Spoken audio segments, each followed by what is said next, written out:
What's up, YouTube? Welcome to the Coffee Pod. My name is Tisha Zed. Drink the coffee, it'll make you feel better. Woman shares story time about how the love of her life, who she moved across the nation to be with, all of a sudden vanished. No more wasting time. Let's check it out. How on earth do you heal from ghosting? And I'm not talking about you dating somebody and text ghosting. I'm talking about this. You are living with someone and they vanish. I've searched the internet. I cannot find any other examples. So if you've been through this, please listen to this story and give me some advice because this is crazy. Just real quick, man. It's funny. I've been doing this long enough that I actually know an example. And if you've been watching the Coffee Pod, you know about this example. The woman who got engaged in Dubai to the rich guy, and all of a sudden he disappeared too. You know, probably go find that chick, talk to her. You guys have that in common. And I'm going to make this as quick as possible.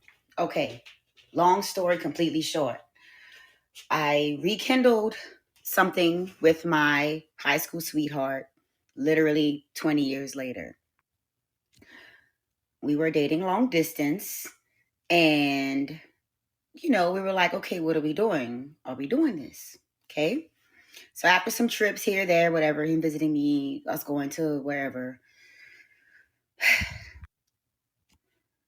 he was like, listen, let me take care of you the way I know how. Let's move to Dallas. He was living in San Antonio.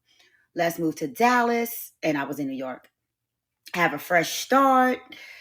You don't have to work. Let me take care of you. I'll get us a house, a luxury car, all this, right? I don't care if you stay in the bed all day. It's kind of like that girl who went viral.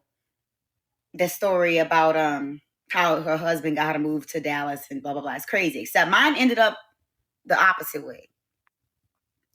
So anyway, after thinking about it, I was like, Just to add this in, that's almost every woman's dream. You know, man comes out of nowhere and wants you to never work again and take care of everything, and sounds too good to be true. Let's keep listening. What? I'm just gonna go for it. Let me stop running from love, okay? And plus, I trust this man because I have literally known him for over 20 years. And he was my first love, first everything. Like, it was like that Beyonce Dangerously Love song. I can see my whole future in your eyes. Like, this is how I felt about this man, basically, for my entire existence. So Erica leaves New York City to go to Dallas, okay?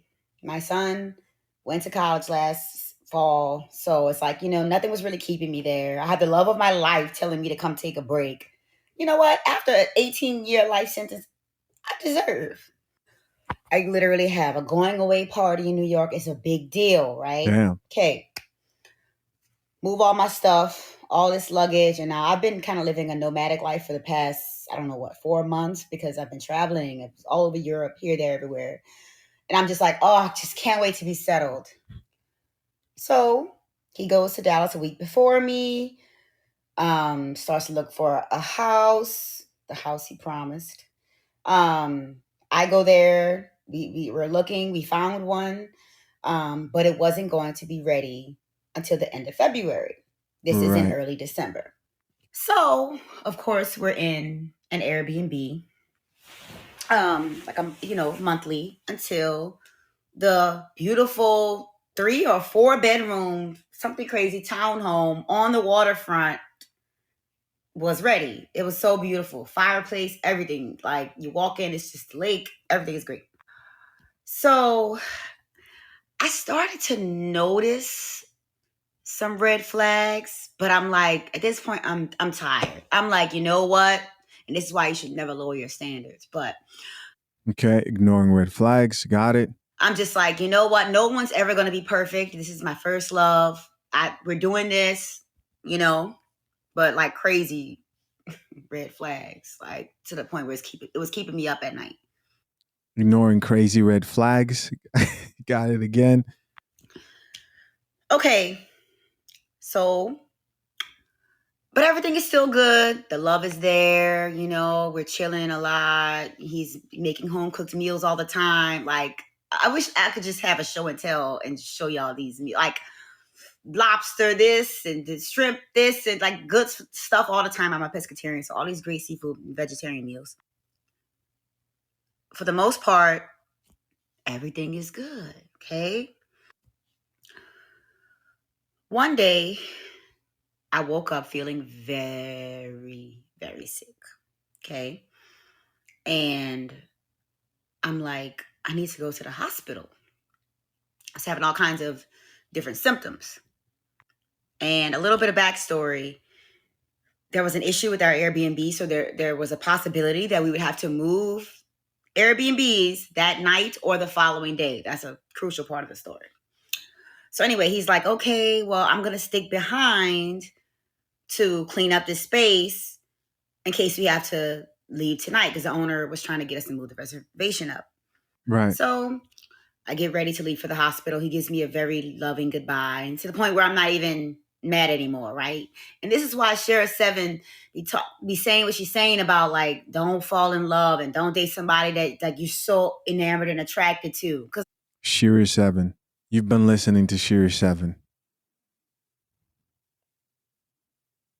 We're getting all types of clues here. like then they could do shit like that, and you're just like, never again. Anyway, I'm like, oh, that was a loving goodbye. Okay, I'm not even mad anymore. Done. So I go to the hospital and I notice that he's checking on me, texting, communicating, because that was one of the red flags. He didn't know how to communicate, but he was texting me like, oh, did you get seen yet? Oh, well, what is triage? Does that mean checking it? What, like on top of it, So I'm like, checking on me a lot. So after I got my diagnosis, it was a couple of them, which is why it took so long. But one of them that I openly talk about was strep throat. The other one wasn't crazy. I don't think anything crazy. But anyway, it's just like personal. But, strep throat. So I'm like, oh my goodness, I'm calling him to tell him to go get treated because he had also been having symptoms like you coughing up blood and didn't go to the hospital. So I was like trying to tell him. So he doesn't answer the phone. So I'm like, you mean to tell me I came to the hospital by myself and this dude fell asleep? Okay. But again, I'm like, just breathe. It's okay. Left while she was at the hospital. Ruthless. Again, I'm just tired. I'm exhausted. I have strep. This is a lot. Okay. We're almost to the punchline. I had to get real close. By the way, this was a month ago. Tomorrow, Friday, whatever date it is, the 26th of January, will be a month ago that this happened. So I walk in Right. to the apartment. It's not clean like he promised. The balcony door is open and there's a candle lit.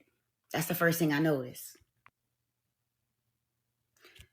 And as I keep moving through the apartment, I'm starting to notice things are gone, like his precious PlayStation. And I go into the closet, like a walk-in closet. Half the closet is empty. I go into the bathroom. Toiletry's gone. There is no trace of this man except that he left a candle lit. Wow. And I haven't heard from him since. Obviously, I called, text. I'm half dead. Nowhere to go. My man got out of there. He dipped. That's crazy. That's crazy. That's crazy. Let's keep listening. So, no plan, and my whole life with me while sick. No answer, no letter, nothing. Anyway, clearly that's a very unique situation. And obviously, I had to pack up, leave.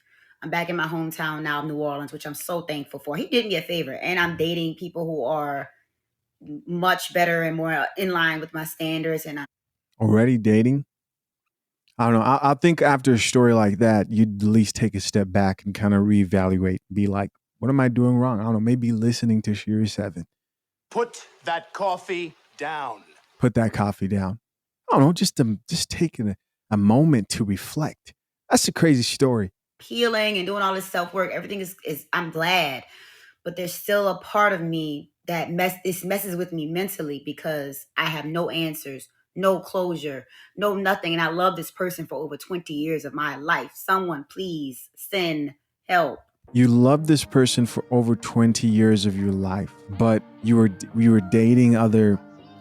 This chick sounds like she's the problem. She sounds like she's the problem. I mean, I don't know what exactly he found out while he was with you, because I thought of everything. She said she wasn't, sick. I thought of that too. That maybe there was something with the sickness, or that he gave her or something. But she says nothing that serious, and he just disappeared. The only other time I remember hearing a story like this was the woman who got engaged, and supposedly he might have had a family. But she's told us a lot about herself just in this short video without even realizing it. After something like this, she's already dating other people. She was ready to essentially settle down and marry that man. And she's already back in the dating market and listening to Shiri 7. All those to me are red flags, and then ignoring, serious red flags. Let's get some of these comments. What do you guys think? We're just going to make this an open conversation. First commenter here says he couldn't keep up with the lies, so he left. What I'm wondering, if there's somebody in here who maybe thought it might have been, I'm wondering if somebody in the comment section said, it might have been you. Another comment here says, girl, post his picture. We will find him for you. Somebody else here says, we often romanticize someone because of our history with them. You're not alone. The closure was him leaving. And she responded and says, yep, you are absolutely right. Somebody else here says, men are so cruel. Sorry this happened to you. Hope you heal soon, which is followed by another comment that says, sometimes they will spin the block to finish you. I don't know why that's funny. Just come back, finish her. And she goes on to say, speaking from experience, him leaving is your closure. Spin the block just to get, how did it end? Maybe this chick is onto something here. How did it end before? Did you cheat on this man? Was he a guy you look back and be like, man, I wish I never, and he just went straight villain? Who knows? Comment down below. What do you guys think? Another comment here from somebody else says, God saw something we didn't see and moved them out of our way. Well, what if God saw something we didn't see in her and moved him to protect him from her? Who knows? Goes on to say, it doesn't make the healing process any easier, but remember that a person worth having. Wait, hold on. It doesn't make the healing process any easier, but remember that a person worth having. I don't know why she stopped right there. The other chick responded back, man, thank you. He's another comment that says, I feel like maybe he had something and he was scared that he gave it to you and you were going to find out at the hospital. I thought that too, but then she says, nothing serious. Somebody else here says, I feel this way too. Somebody else here says, sounds like he was scared that the hospital would give you some information that he was already aware of. Hopefully you're good/healthy. She responded back and says, no, it wasn't that. He was a veteran and constantly checked out. Another woman here says, put his photos in face check ID and take him to small claims court for Airbnb fees. I guess he also left her to pay the Airbnb fees as well. Another comment here says, understand it had nothing to do with you. No, it was nothing there to be had. Accept it. Design your next phase of life by you and for you. And she says, this might be the best take on it. Yes, absolutely. I have to remember that. Thank you. Didn't she say she's 40 or something like that? Anyways, guys, comment down below. Open discussion, please. As always, I appreciate you checking out yet another episode of The Coffee Pod. What do you think happened? Till next time, I'm out. Peace.